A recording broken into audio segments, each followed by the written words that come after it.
Saya ngalamin Pak, di awal-awal dulu ya, jadi supervisor, saya pikir kita kan kalau belajar di buku-buku kan sebagai pimpinan harus rendah hati gitu ya, harus dekat pada bawahan, itu teori.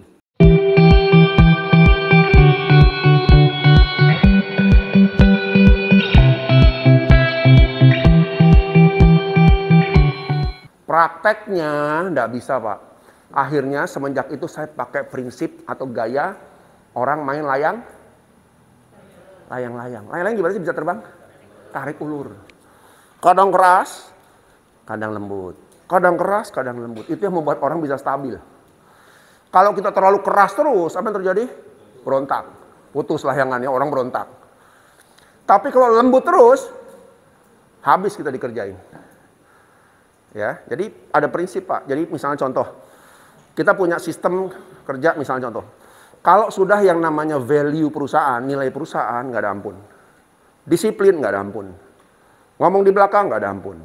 Tapi yang lainnya oke lah, kita masih ada toleransi, gitu ya. Jadi hal-hal seperti itu Pak. Ya, jangan jauh, jangan dekat. Ya, makanya saya sering bilang dulu Pak, kalau kita sudah komitmen diangkat sebagai seorang pimpinan, kita harus keluar barisan. Apa artinya? Sikap kita, cara bicara kita harus berbeda Pak. Kalau enggak, apa resikonya? Ini contoh nih ya. Ini dulu kita sama-sama staff nih ya Pak ya, kita staff, main bareng, makan bareng, itu bareng. Tiba-tiba suatu hari, Pak Andreas, Bapak jadi manajer ya. Di departemen apa? Departemen ini. Berarti ini anak buah saya nih. Nah, ketika titik di situ, kita harus mulai jaga jarak. Iya. Itu konsekuensi, Pak. Jujur aja. Nah, banyak orang kadang-kadang nggak bisa begitu ya. Aduh, nggak enak doang. Kita udah tahunan nih bareng nih. Nah, akhirnya Pak, wibawa kita semakin turun. Ya. Nah, Pak, tapi gimana dong kalau saya tiba-tiba jadi bawahan saya merontak karena dulu pertemanan kok sekarang jaim. Itu pertama konsekuensi, yang kedua kan ada pendekatan. Tarik ulur tadi. Gitu ya.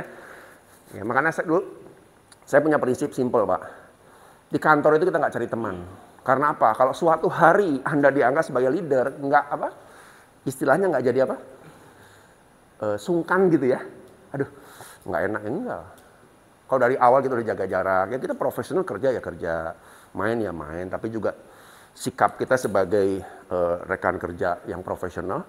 Sehingga kalau suatu hari kita punya posisi tinggi, saya nggak merasa punya balas budi. Kita teman, kita profesional, kita kerja apa adanya, titik. Memang nggak enak Pak ya, di budaya Indonesia ini agak rumit memang. Ya, saya terus terang banyak teman-teman saya yang terjebak di hal seperti itu. Bahkan ada satu manajer, saya ingat dulu ya teman saya manajer, Pak, kayaknya saya nggak bisa deh, harus begini. Udah saya lepasin manajer saya kembali ke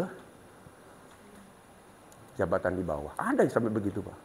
Karena sungkannya tuh nggak bisa ditahan, kata dia. Aduh nggak enak Pak, ini teman-teman saya dulu Pak, satu angkatan masuk.